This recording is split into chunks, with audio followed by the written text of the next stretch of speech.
How the England team looked in its finest hour of glory 19 years ago. The names to become national folklore. And this is how they look in 1985. Gordon Banks, he's still coaching goalkeepers today. George Cohen, he's now a property developer in Tunbridge Wells. Ray Wilson, a Huddersfield undertaker and playing despite 7 knee operations. Nobby Stiles, he epitomised the boys of 1966. He's still in the game with West Bromwich Albion. Jack Charlton, nowadays of course the manager of Newcastle United. Bobby Moore, he was the golden boy of English football. Today he manages Southend. Alan Ball, he was 21 in 66. Now he manages Portsmouth. Roger Hunt today runs a haulage business on Merseyside. Bobby Charlton, England's favourite son, now a director of Manchester United and a travel company. Geoff Hurst, an instant national hero in 66. Today he runs an insurance business. And Martin Peters, who completed the West Ham trio and works with Hurst today.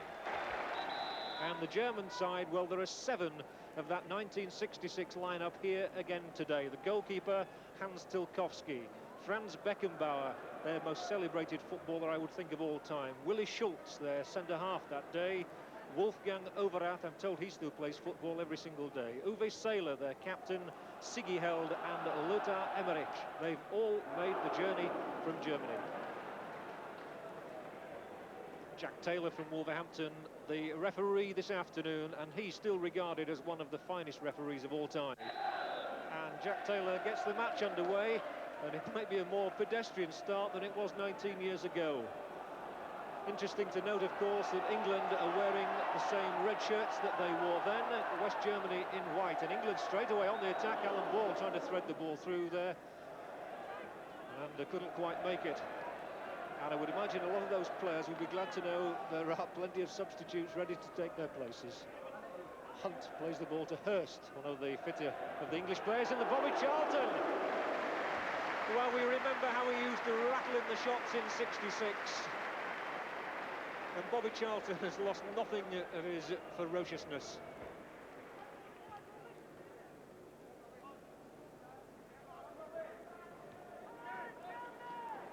Nice turn by Uwe Seeler. He did have a good centre of balance. Now Emmerich looking to get the cross in. Jackie Charlton's in front of him, and chance for Overath. Oh! Off the post, it must be a goal for Holzenbein. A brave attempt by Gordon Banks.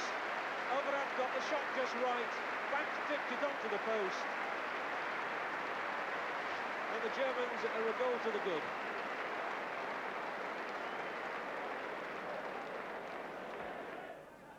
They can still play the ball around, these chaps. Here's Emmerich.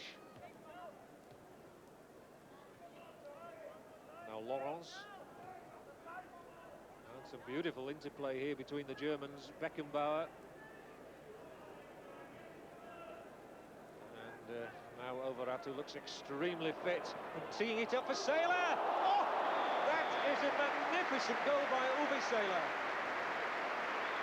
No wonder he clenches the fist. He must have enjoyed that. He spent 19 years with Hamburg and he won 72 caps and scored 43 goals for his country. But I bet there weren't many better than that. And the feeling was before this game that the West Germans might well get revenge for 1966, because so many of their players do still keep themselves very much in trim with various clubs in their country. Whereas a number of the English lads, of course, are not involved with the game or have been managers for a number of years. But England trying to hit back immediately here with Hurst! And they do! The crowd are loving it. The man who got a hat-trick at Wembley 19 years ago is off the mark again. And that was lethal finishing. I must say the pitch here is looking as immaculate as Wembley did in those days, and that's a beautiful ball from Seeler. And here's Emmerich looking for the little dink cross in, and there's the fella again, Seeler! Well, an overhead kick, it used to be a trademark of the way Seeler, he can still do it. Emmerich, the left winger, just sized up the situation and played in the perfect cross, but look about that for finishing.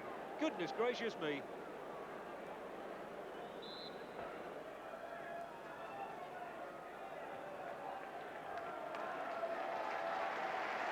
a second substitution for England. George Coyne has come off to be replaced by Trevor Cherry. Bobby Charlton trying to tee himself up. Here's Hurst in for his second goal. We've had 5 goals in 13 minutes, and Geoff Hurst only needs one more for another hat-trick in a World Cup final. This is all down to Bobby Charlton initially. I think he was trying to tee himself up for a shot at goal. The ball ran kindly for Hurst, and that left foot doesn't miss chances like that. England made 2 substitutes with both full-backs, George Coyne and Ray Wilson, coming off. Wilson came off in the first 5 minutes to be replaced by Cyril Knowles, and George Coyne has left the field. Trevor Cherry coming on for him, the new West German team coach. He's given the ball away this time, and a real burst of speed from Cyril Knowles. Nice one, Cyril. A poignant moment, I imagine, for Trevor Cherry, the player-manager of Bradford City, who must remember, as well as anyone, of course, that day at Valley Parade.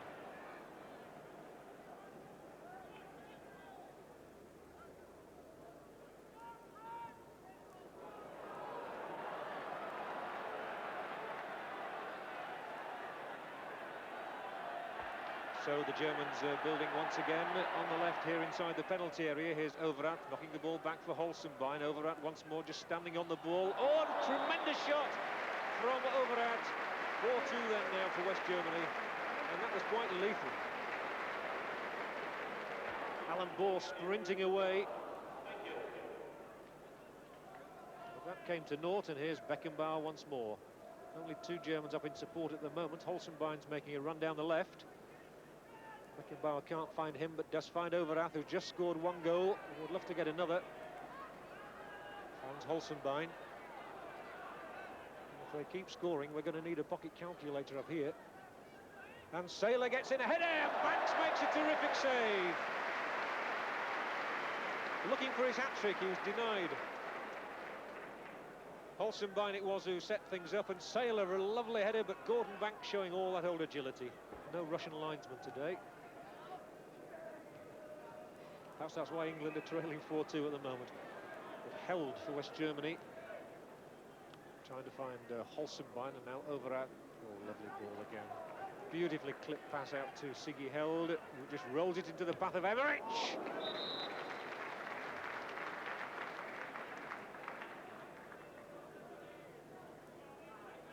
The ball taking a deflection, so it's a corner to West Germany, who lead 4-2 with 25 minutes gone. And Franz Beckenbauer, I know, has been saying how keen the Germans are to redress the balance for 66. They want to win here today, and here's the man himself, who might just get another goal. Shrugs off that challenge of Styles, who's sticking with him, though. Big Jack will stretch those long legs, but Holzenbein's still getting in a cross, and Peters calmly nodding it down for his old West Ham pal, Bobby Moore. Now Hunt. Hurst just straight offside, but ball down the middle, broke the offside trap. That was brilliantly done, but can he finish it as well? Oh, he can. Oh, he certainly can. That's a glorious goal. Alan Ball was only 20 years of age in 1966, and he finished here like a 20-year-old. A lovely chip over Tilkovsky, who could do nothing. Nobby Styles is coming off, and a roar of approval for the former manager of Leeds United, Jimmy Armfield. Fischl.